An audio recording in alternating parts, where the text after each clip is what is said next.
In this video, we have got a 100 plus kill game on Rotterdam Conquest with a bolt action sniper, the Krag-Jorgensen. Stick around in this video, I'll pop up the specializations on screen in just a moment, and after that we'll have a look at the pros and cons, and this game in particular. So, in terms of the specializations, you can see we've got 1 left and 3 right, with quick aim, variable zeroing, low drag rounds, and finally, Bipod. Now the first specialization choice can seem quite tricky, but it is quite simple. So here for the first specializations, you've got quick aim, so aiming down your sights 33% faster, versus slings and swivels, which allows you to pull your gun up faster after sprinting, as well as changing to your secondary 15% faster. In terms of slings and swivels, half of it is technically useless in terms of pulling your gun up faster after sprinting. You know, with a sniper, you're going to be using it mostly at medium to long range. You're not going to be doing much running and gunning with it. Yes, sometimes you might want to be running and gunning to get some nice clips, but generally, if you want to do well across the entirety of a game, you're not going to be running around, and that part of the specialization is not very useful. The useful part of slings and swivels, as you see there, is going to be, well, although I've not got it on here, is going to be switching to your pistol faster. This can be very useful in close quarters if you are getting pushed at close range. When you're playing scout with a bolt action sniper, then you are going to rely quite heavily on your secondary, more so than on any other class in Battlefield. However, of course, I opt to go for quick aim, which I find gives you a benefit at close range and at long range. The benefit at long range is that you can obviously snap in and aim at targets quicker before they get behind cover. And this can obviously slightly increase your time to kill in terms of aiming down the sight faster and getting the shot off faster. Now, I must say I have no idea how this isn't a kill. I think that guy there was running on the spot, possibly glitched out, because I had 2 shots directly on his head. But anyways, so back to that first specialization with quick aim. So that is the long range benefit of quick aim. And in terms of the close range benefit, everyone's heard of the 1-2 method, where you damage the enemy first with your sniper and then switch to your secondary to finish them off. Therefore, being able to aim down your sights faster to get that initial shot with the sniper before then changing to your secondary to finish them off is probably faster than going with slings and swivels and changing straight away to your secondary and then obviously trying to get a kill on a full health enemy with your pistol. So, of course, that initial sniper shot can do, depending on the sniper, 60 to 80 damage at the closest range. So, therefore, you've got the close range benefit as well, which does combat the close range benefit of slings and swivels. Moving on to the second and third specialization options, obviously I've gone on the right side, which is going to be with zeroing and low drag rounds, versus the left side of accuracy while moving and machine bolt, which therefore slightly increases your fire rate. Starting with the left, accuracy while moving is kind of a useless specialization, because when you move with snipers, obviously your scope, your sight goes blurry, and this massively drops your accuracy. You want to be standing still very briefly when you go for those sniper shots to make sure the scope is stable and not blurry. And obviously you'll see I do it all the time. That's why I use leaning, to be able to keep myself as a moving target, but also keeping the scope stable, which it does when you're leaning. So accuracy while moving is actually a pointless specialization. And in terms of machine bolt, while having a faster fire rate can kind of increase your time to kill, because you can get that second body shot off faster. It can also be considered a negative, therefore dropping your accuracy because you're going for more body shots, and because obviously you've got a faster fire rate, you're rushing shots. It's going to make you just act faster, shoot faster, and that is naturally going to drop your accuracy. The Krag already has a slightly faster fire rate than my favourite bolt action sniper, the Kar 98, obviously having 54 rounds versus the Kar 98's 48 rounds, and you will know if you've seen my multiple Kar 98 100 bomb videos, I don't go with that gun either, the faster fire rate, simply because I like the slow fire rate, because in between the reloading of the bolts, it gives me that split second to pace myself, to be able to scan and look for the next target, and it ensures I maintain a higher accuracy and go for headshots, and that actually gets me more kills across the entirety of the course of a game. And generally the targets you're going to be shooting at, which are out in the open, that are moving, and therefore you're going for 2 body shots, even with the slower fire rate, you're still going to be able to get those 2 body shots in time before they get behind cover. So that's why I go on the right side of the specialization tree, using obviously zeroing, which again increases your accuracy when you get to those medium to long ranges, because you can simply just ping with R1 if you're on, PlayStation or controller. You can see the distance, instantly hold down triangle to zero it, and aim straight for the head. And secondly, as well, machine bolt, which has, that low drag round effect, therefore lowering, bullet drop, which again, at those medium to longer ranges, increases your accuracy because it lessens the chance of you missing a shot by, messing up how high you're supposed to be aiming. And, this is crucial as well because it improves your accuracy when going for headshots on moving targets.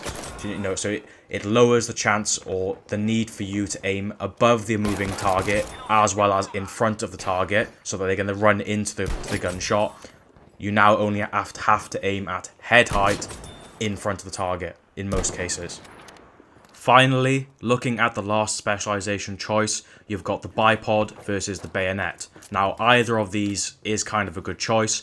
Of course, the bayonet can help you out in close range when you run out of ammo, or you've got a high time to kill, fast meta gun or player that's coming up to get you in close range. The bayonet is a quick way to obviously charge in and get the instant kill takedown animation and stop the enemy with that fast time to kill weapon being able to shoot back and kill you. However, obviously the bayonet is very inconsistent. I'm sure you've used it many times where you charge an enemy and you just glide straight through them or past the side of them, even though you're pretty much sure that you're on target. That's why I go with the bipod.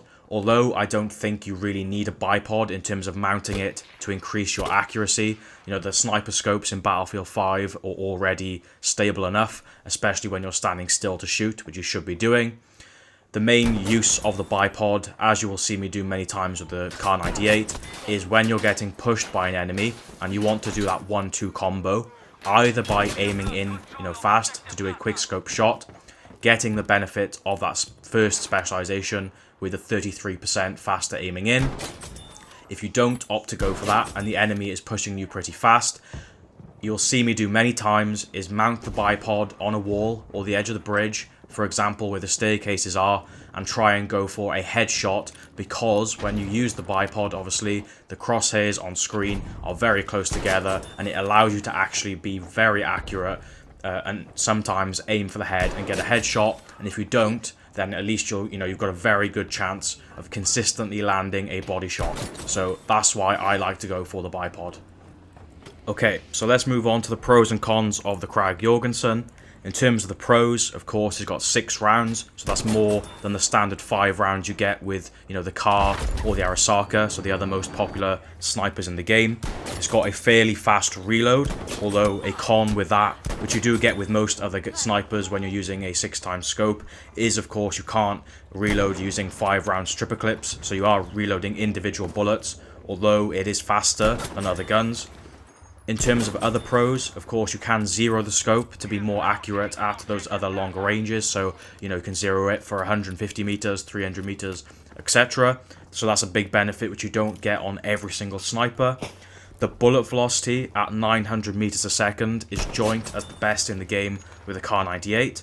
So, faster time to kill in terms of the bullets hitting the target faster and not needing to lead the target as much, which therefore increases your accuracy at those moving and longer distance targets. And in terms of the other positive is going to be the sight or the scope, especially of the 6x scope. It's got a very thin post, which of course at those longer ranges doesn't block the target or the head of the enemy which you're aiming at, unlike, for example, the Arasaka, which has a very thick post on its 6x scope, which I therefore find it unusable because it will block the entirety, almost the entirety of the head of the enemy, and you'll end up shooting thinking you're on target and it'll just, skim or seems like it goes through the head because you're actually not on target. So that's very good in terms of the 6x scope at long range. Getting onto the cons, and I guess the con of the 6x scope as well, is it can be quite blurry when you're moving around, and therefore with a thin post, when it's blurry, at times if you're playing aggressive or really fast with it, you know, the sight, the scope can seem invisible, which can obviously lower your accuracy. And because it's so thin, you know, at those closer ranges, you don't really know exactly when you're aimed on the head or not. So there's a pro there with the 6x at long range, but a con with it at close range. I've seen plenty of people do well with the 6x scope aggressively at close range. It can be done, it takes practice, but generally it's more of a disadvantage at close range than other guns such as the Kar 98. Therefore, to combat this, going with the 3x scope might be better at close range. I have got another 100 bomb with the Krag-Jorgensen on Rotterdam Conquest saved that I could upload in the future, and that is with the 3x scope, so that will be there as a good example. In terms of other cons of the gun, the damage at close range is the lowest, so at the closest range is lowest, joint with the Swiss K, which is 60 damage, so that's less than at the closest ranges 75 of the Kar 98, or even 80 with the Arasaka, which actually goes at slightly longer distances. So that can obviously make it a bit more of a challenge trying to survive gunfights at close range, because if you do hit that, you know, shot with a sniper on a target when doing the 1-2 combo, you know, you're going to need that extra bullet with your sidearm to get the kill. And I'd say that pretty much concludes the pros and cons of the gun. I've just seen I'm at 11 minutes and 40 seconds now of this video recording, and there's literally 20 seconds left. But yeah, there are plenty of other 100 bombs with snipers on Rotterdam. If you do want more in-depth detail or analysis on like how I'm playing this map or what I'm doing to find kills, rather than just the weapon specs and the pros and cons, then check the pinned comment below where I'll put a link to all other 100 bombs so you can search and find them there. But smash a like for me, and I'll see you on the next video.